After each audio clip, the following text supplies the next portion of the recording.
Olá, internautas que acompanham o Opção Online. Nós estamos aqui hoje com a presidente do Sindicato dos Trabalhadores em Educação do Estado de Goiás, Bia de Lima. É um prazer recebê-la, Bia. Prazer é todo meu estar aqui no Opção, dialogando com os profissionais da Opção sobre a realidade da educação em Goiás. Prazer é nosso em recebê-la. Bia, eu gostaria de começar conversando com você com um assunto bem recente.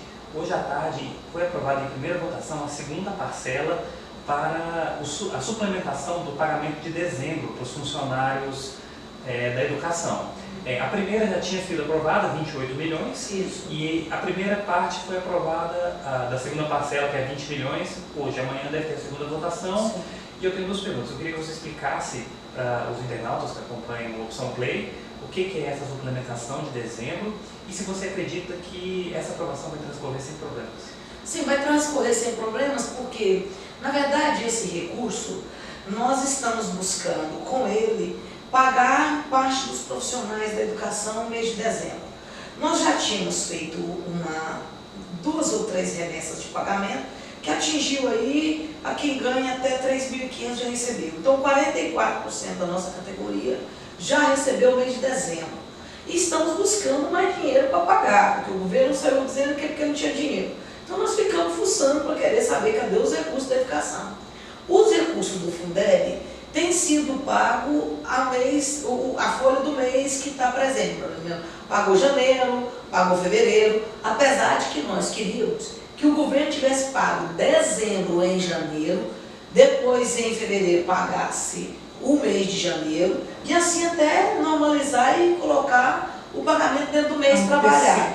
Isso. O governo não quis. Por quê? Porque quis jogar a responsabilidade do dezembro nas costas do governo anterior. Só que nós dissemos que isso não é questão de ceder sobre aquele governo, é o servidor público. Nós não somos servidor de governo, nós somos servidor do Estado, independente de qual governo. Então a dívida não é do governante, não é do Zé Hélito, não é do Caiado, é do governo de Goiás, independente de quem é o governador. E aí, essa briga política acabou prejudicando e muito os profissionais da educação e todos os outros servidores públicos, não só os da educação. Mas vou dizer os da educação, que é onde nós representamos. Aí eu fui até o governador, não concordando com a proposta que estava posta, que é de parcelar em 6 vezes, começar a primeira parcela agora em março, e indo até agosto. Nós não concordamos com isso, eu busquei o governador e fiz uma outra proposta. Disse a ele o seguinte: na medida que tiver dinheiro, pode ir pagando, autoriza ir pagando, porque as dívidas das pessoas não esperam. As pessoas estão pagando juros de cartão de crédito, estão tendo dificuldade de comprar remédio. Então nós tivemos um ok do governador nisso. Aí, de cara, nós conseguimos, num recurso que nós buscamos ver dos recursos da educação que já tínhamos lá, que tinha ainda em caixa, pagou-se 44% da categoria, até quem ganha R$3.500. Aí, nós conseguimos descobrir que tinha lá 52 milhões do fomento, mas que poderia gastar com a folha apenas 60% desse montante, que depois acabou resultando só nesses 28 milhões. Depois nós conseguimos outros recursos do salário de educação, que agora esses 20 milhões que chegou lá, e que também precisa do autorizo da Assembleia, porque o salário de educação paga outras contas não folha. E aí nós estamos querendo que pague a folha. Tudo que nós buscarmos agora é para quitar a folha de dezembro. E assim a gente resolver, em parte, esse sofrimento que está posto na nossa categoria. Pois bem, nós conseguimos aprovar em segunda e última votação, terça-feira. Daí eu creio que amanhã, no mais tardar na sexta-feira, sai o pagamento para outra, eu estou chamando de remessa de pagamento, que vai atingir provavelmente quem ganha até 4.500. Sim. Aí, com esses outros 20 milhões que está sendo discutido, e teve a primeira votação hoje, e vai ter quinta-feira, a segunda e última, eu creio que no mais tardar, até ser sancionado, segunda-feira, terça-feira, semana que vem, paga mais outra remessa, que deve chegar aí a 5.500. E assim nós vamos buscando. Mas ainda ficam faltando alguns profissionais. E principalmente os aposentados, que no caso o Sinteg representa não só o ativo, o Sinteg representa também os profissionais aposentados da educação, que eu tenho orgulho de representá-los. E nós estamos numa briga imensa com o governo por conta disso. É a primeira vez na história de Goiás que faz-se essa distinção entre ativos e aposentados. Por quê? Porque nós estamos buscando recursos que só podem ser gastos com quem está na ativa. O que teria que ter acontecido? A Secretaria da Fazenda teria que ter feito o aporte de dinheiro, pego o dinheiro do Tesouro, para pagar, porque aí repassaria para Goiás Prévio, para pagar na mesma proporção que os da ativa tivessem recebendo. E isso não aconteceu. Nós já ocupamos a Secretaria da Fazenda 2 vezes buscando respostas para isso. Na última, que foi véspera do Carnaval, a secretária me recebeu e ficou brava porque eu levei mais de 300 aposentados lá para dentro da Secretaria da Fazenda. E ela, não precisava você ter trazido o povo para gritar aqui no meu ouvido. Falei, precisava, porque não está pagando. Então, deixa eu ver se eu entendi. Desse montante que está entrando agora, não estão inclusos os inativos? Não. 100% dos inativos estão sem receber dezembro? Sem receber dezembro. 100% está sem receber dezembro. Aonde que está a possibilidade de pagar dezembro para essas pessoas? Agora, tem a discussão com o governo, que nós estamos retomando, não só o Sinteg, mas com os outros sindicatos do Fórum, e nós vamos encontrar quinta-feira com a secretária de Educação e o secretário de Governo, para rediscutir o pagamento de dezembro das outras categorias. E lá estão os aposentados da educação. O que eu estou pedindo, que eu farei o pedido nessa reunião, nessa audiência? Que o montante que está previamente agendado para pagar os da ativa e os aposentados, como a maioria dos da ativa nossa já vão ter recebido até lá, que nós possamos pagar praticamente todo mundo dos aposentados da educação com este dinheiro. Então eu estou querendo fazer um acordo com o governo de que na mesma proporção do montante que iria para pagar, digamos, segundo a proposta, era até 3.500 para todos. Uhum. Se a quem ganha 3.500 da ativa já recebeu, que esse valor possa ser destinado para pagar todo mundo. Sim. Entendeu? Onde é que eu vou lutar para chegar? Espero ter êxito. Porque se eu tiver êxito nessa outra negociação, igual eu tive êxito na outra do governo, eu creio que nós poderemos passar a régua nessa novela do dezembro, no final do mês de março, mais tardar, início de abril. Esse é o trabalho do Sinteg. É uma antecipação grande, visto que a previsão era até 6 meses. Sim, e que vai continuar, que ainda está posto. Só que com esta dinâmica que nós estamos tratando com a secretária de Educação, e eu quero crer que a secretária da Fazenda top, nós teremos condição de passar a régua nessa história do dezembro. Outra pauta do Sinteg é em relação ao reajuste do pagamento dos funcionários da educação. Como que está essa demanda? Existe uma sinalização? A secretária, na primeira audiência que nós tivemos com ela foi categórica em dizer que tem todo o interesse em pagar o piso.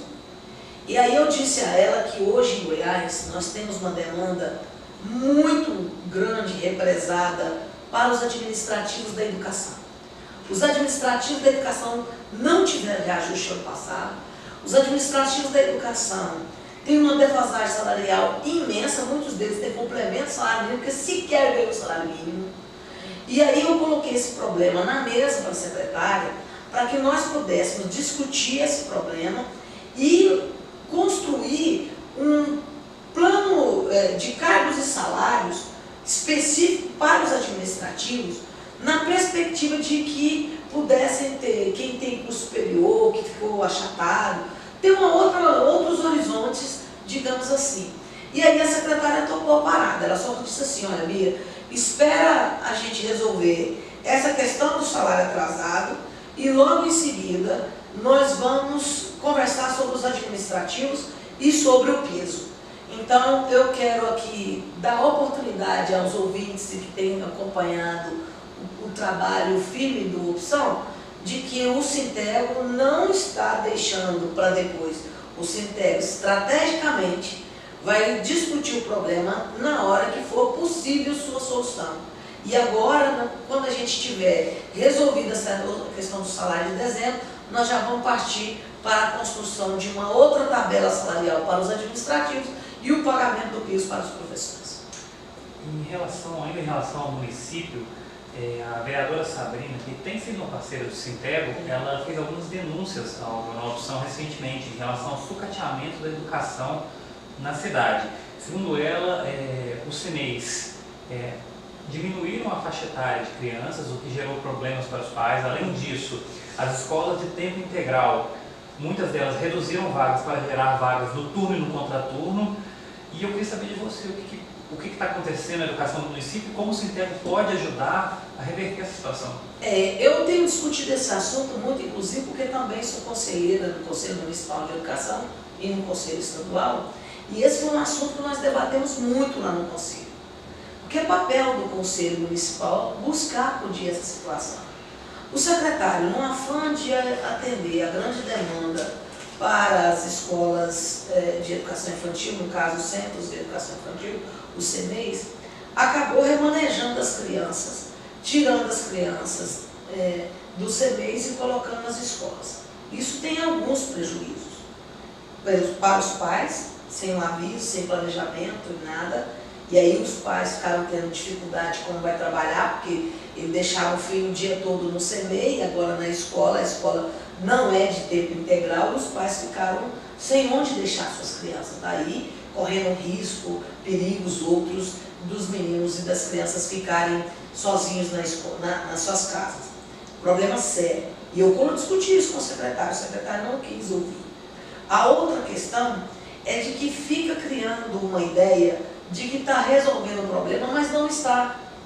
Porque você deixa de oferecer educação infantil da forma como precisa resolver.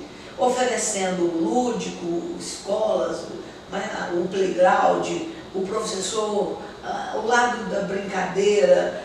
É diferente o CNEI da escola. E o CNEI atende essa primeira infância, porque eles são muito pequenas. Então, tem todo um conhecimento, uma formação de crianças. Você vai ter crianças muito pequenininhas, no meio de crianças já em outra faixa etária. Então, nem sempre, sem um planejamento, sem uma organização, isso pode ser saudável. Então, nós precisamos ter muito cuidado com o que a prefeitura está fazendo. Eu acho que esse não é o melhor caminho. E eu disse isso para o secretário. Infelizmente, o secretário insiste, diz que tem um apoio do Ministério Público. Eu fiquei preocupada, como é que o Ministério Público concorda com uma coisa dessa? E isso fere, inclusive, o que está posto na Lei de Diretrizes e Bases da Educação, o que está posto no Plano Nacional de Educação. Não é isso. Então, está tirando a oportunidade das crianças terem educação infantil. A escola tem educação fundamental. A educação infantil está nos CNEs. E ao tirar as crianças, você cria outros problemas. Os pais, para as próprias crianças, que vão ter essa dificuldade. Você acredita que é possível reverter de alguma forma, judicialmente? Não, infelizmente não. Eu acho que essa tendência da prefeitura, com essa posição, em que teve o aceite do Ministério Público, se é que teve, mas pelo menos eu não vi nenhuma ação do Ministério Público para contrapor essas medidas, e aí a prefeitura fica fazendo de conta, porque está lá na lei que é a obrigação da prefeitura oferecer educação infantil. Aí como que a prefeitura está oferecendo essa educação infantil? Que fica a questão. Aí, em vez de ser educação infantil, coloca na escola. Então eu acho que isso as crianças e os pais que precisavam, de alguma maneira, exigir do Ministério Público uma atuação mais firme, mais condizente. Eu tenho conversado com a vereadora Sabrina sobre isso, o Sintego foi atrás do secretário sobre isso, conversamos com os profissionais, conversamos inclusive no conselho, chamamos ele no conselho para discutir, se ele não foi no conselho. Então vai ficando uma atitude arbitrária, em que você impõe uma medida e obriga as pessoas a seguir essa medida. E o efeito realmente pode ser prejudicial para as crianças. Sim, quem recente são as crianças. Eu queria tratar um outro assunto, esclarecer com você, que é a respeito de um projeto da governadoria, que também corre na Assembleia, acerca de tributação em horas extras. A educação teria sido relacionada. Isso de fato afeta a educação? Como que funciona, você que acompanha? Não, esse problema das horas extras não pega muito a educação, porque a educação ela é feita por períodos. A forma de organização nas escolas não tem hora extra. Nós temos período e jornada de trabalho. Se você, por um acaso, extrapola isso, acaba que você usa esses de uma forma a compensar, mas não tem a hora extra aplicada à educação. Nós estamos debatendo porque muitos acreditam que ao fazer 60 horas, que pós a jornada de 40 seria hora extra. Mas isso são interpretações que a gente tem debatido, mas ainda não seguimos essa mesma demanda do que está lá no projeto na Assembleia. Pega outras categorias, especialmente quem está no VaptVupt, etc. Mas nós, efetivamente, não. Nem os administrativos? Não. Porque lá nós temos jornada de trabalho. Não, compreendi. Eu gostaria de saber se você tem algo mais a acrescentar, algum assunto específico que queira abordar? Tenho. Eu quero colocar para você da nossa preocupação em que a Secretaria de Educação tenha um projeto político-pedagógico para as escolas de Goiás, porque há muito não tem. Então as escolas trabalham, oferecem o ensino, mas não tem um projeto político-pedagógico do Estado. As escolas têm, mas o Estado teria que ter uma perspectiva do que ele quer com as escolas de Goiás. Por que a gente está entregando as escolas para a militarização? É por conta da questão da disciplina? E por que a gente não debate a disciplina nas escolas? Eu tenho feito esse desafio e, infelizmente, não tenho tido resposta. Eu gostaria que a minha categoria pudesse ter preocupações e que a Secretaria pudesse ajudar a resolver essas preocupações. Infelizmente, está ficando nas costas dos professores. Os professores têm ficado reféns de situações perigosas, vexatórias, e agressivas, de violência, sido expostos à violência. E a única maneira que a gente tem debatido para solucionar isso é de colocar a polícia lá dentro, coisa que eu não acho que esse seja o caminho.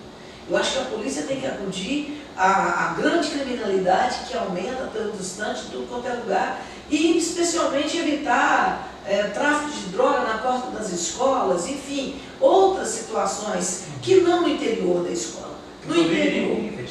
Pois é, e no interior da escola, mais do que nunca, nós precisamos, primeiro, de ter concurso público para ter os profissionais da educação recompondo a carreira com perspectiva profissional, porque hoje a maioria é contrato temporário, ganhando metade do salário de um professor, sem perspectiva de estar trabalhando hoje, como é que vai ser amanhã, de uma forma muito vulnerável. Então nós precisamos modificar isso. E é nesse caminho que eu estou discutindo com a Secretaria de Educação e esperamos que tenha êxito.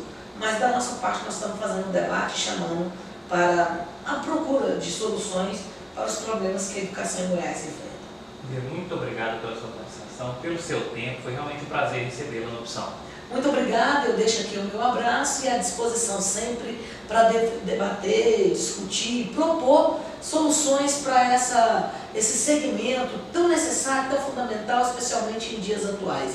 Me solidarizo com os professores que estão sofrendo em São Paulo por conta do acidente que teve esta semana, hoje lá. É muito triste, já tivemos essa situação aqui em Goiânia e quero aqui aproveitar ao encerrar, fazer um alerta. Cuidado quando você estimula o uso de armas. O uso de armas na sociedade só dá nisso em tragédia. Nunca coisas boas, só em tragédia. Coisas boas dá quando você estimula a leitura, o conhecimento, os estudos. Aí você sim terá perspectivas boas de humanidade, de solidariedade e de coisas e perspectivas para a sociedade e para as pessoas melhores. No mundo em que você estimula o armamento, em que o presidente estimula o uso de armas, só dá em tragédia. Então, para evitarmos tragédia, vamos estudar mais, vamos investir na educação de verdade. Esse é o recado que eu deixo. Sendo professora e mãe, eu acho que o caminho nunca é arma. O caminho sempre pode ser o conhecimento. Mais uma vez, muito obrigado, Bia, e obrigado a você, internauta, que nos acompanhou, e até o próximo Opção Play.